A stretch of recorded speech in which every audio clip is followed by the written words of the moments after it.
जैसे जैसे सर्दियां पास आती हैं एक शब्द सुनने को मिलता है पराली, स्टबल। पराली जलाने को लेकर दिल्ली, हरियाणा, पंजाब के राज्य आपस में लड़ते झगड़ते दिखाई देते हैं। दिल्ली की ओर से कहा जाता है कि इन राज्यों में पराली जलाए जाने की वजह से दिल्ली की हवा खराब हो रही है, खतरनाक स्तर तक पहुंच रही है। लेकिन जानना जरूरी है कि ये पराली आखिर होती क्या है और पराली जलाने को लेकर हमारे श्वसन तंत्र पर यानी हमारे रेस्पिरेटरी सिस्टम पर क्या प्रभाव पड़ता है और क्यों इसको लेकर इतना विवाद आखिर उपजा हुआ है। आप में से बहुत से लोग किसान पृष्ठभूमि से आते होंगे, वो ये जानते हैं कि पराली की महत्ता क्या है। पराली जलाना यानी अगली फसल जब आपको बोनी होती है तो जो फसल के अवशेष खेत में बचते हैं उसमें आग लगाई जाती है ताकि उनको खत्म किया जा सके और अगली फसल बोई जा सके। तो सर्दियों में चूंकि रबी की फसल बोई जाती है और किसानों को फसल बुआई के लिए अंतराल बेहद कम मिलता है, तो इस छोटी सी अवधि वाली सर्दी में फसल बुआई में देरी ना हो जाए इसलिए पराली को जलाकर अपने खेत को साफ करना सबसे आसान रास्ता उन्हें दिखाई देता है। और अगर पराली को खेत में ऐसे ही छोड़ दिया गया तो बहुत से कीट आने वाली फसल पर हमला कर देते हैं, जिससे फसल खराब होने की काफी ज्यादा समस्या रहती है। अब सवाल है कि पराली को हटाकर कहीं और क्यों नहीं रखा जाता। तो उसके लिए चाहिए होती है महंगी मशीनें और किसानों की आर्थिक स्थिति हम सब जानते हैं। पराली जलाने की जो ये प्रक्रिया है ये अक्टूबर के आसपास शुरू होती है और नवंबर में होती है अपने चरम पर। यही वो समय है जब दक्षिणी पश्चिमी मानसून की वापसी भी होती है। यही समय उत्तर भारत में सर्दियों की शुरुआत का भी होता है।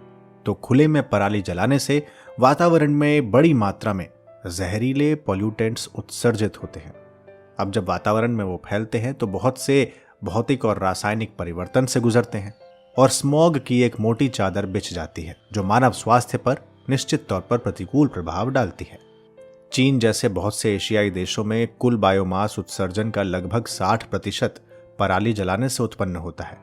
प्रदूषण का ये उच्च स्तर अगर लंबे समय तक मानव संपर्क में रहे तो मृत्यु दर में वृद्धि का कारण भी बनता है।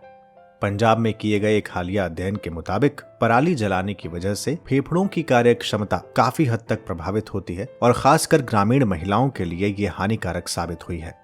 स्टडी के मुताबिक दोनों चरणों में PM 2.5 यानी पर्टिकुलेट मैटर 2.5 की जो कंसंट्रेशन है वो लगभग 2 गुना हो गई।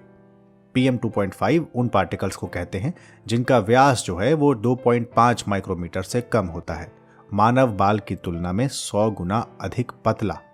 अब आप समझिए कि ये कितना अधिक छोटा है और हमारे सांस लेने के साथ ये जाता है हमारे शरीर में। बच्चों से लेकर बुजुर्गों तक में सांस लेने में तकलीफ, त्वचा पर चकत्ते, आंखों में खुजली होना, ऐसे बहुत से लक्षण हैं जिनमें इस स्टडी में वृद्धि देखी गई है और वो भी 2 गुना नहीं बल्कि 3 गुना तक वृद्धि देखी गई है। सबसे अधिक श्वसन संबंधी शिकायतें बुजुर्ग आबादी में दर्ज की गई। बताया गया कि पुरुषों और महिलाओं की जो फेफड़ों की कार्य क्षमता है यानी फेफड़े कैसे कार्य करते हैं, अच्छी तरह से कार्य करते हैं या नहीं, तो उसमें 10 से लेकर 18% की गिरावट हुई है।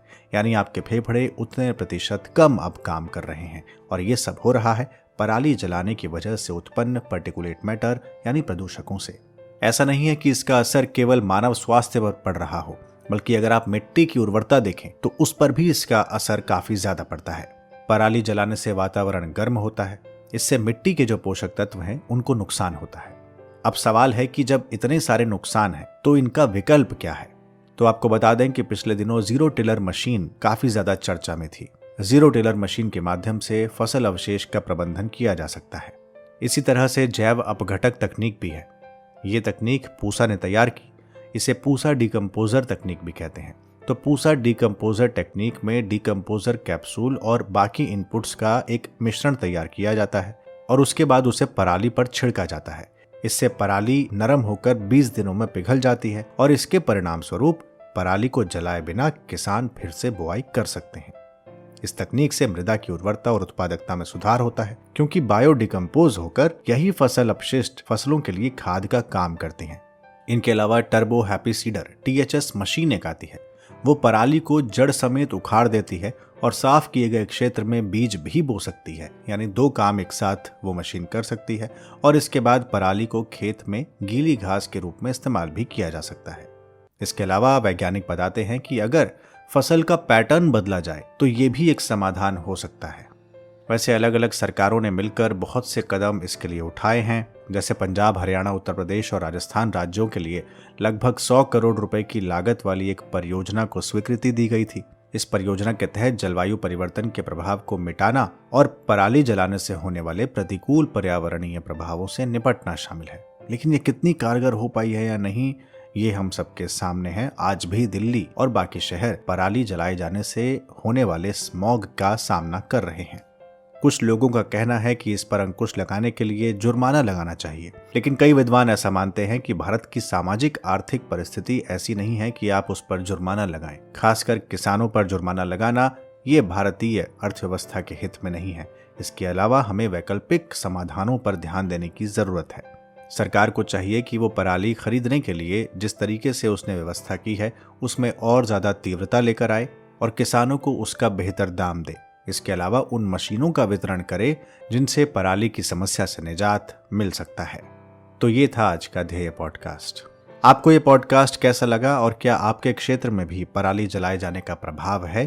क्या आपको भी ऐसा लगता है कि सरकार द्वारा किए गए प्रयास नाकाफी हैं या फिर क्या किया जाना चाहिए? इस संबंध में आपकी कोई राय हो, कोई सुझाव हो तो जरूर कमेंट बॉक्स में हमें बताएं। ये पॉडकास्ट आप ध्येय IAS की वेबसाइट पर भी सुन सकते हैं। इस तरह के और भी कार्यक्रमों को सुनने देखने के लिए ध्येय IAS के इस YouTube चैनल को सब्सक्राइब करना और नोटिफिकेशन बेल को ऑन रखना मत भूलिएगा। जल्द हाजिर होंगे एक नए कार्यक्रम के साथ। इजाजत दीजिए। नमस्कार।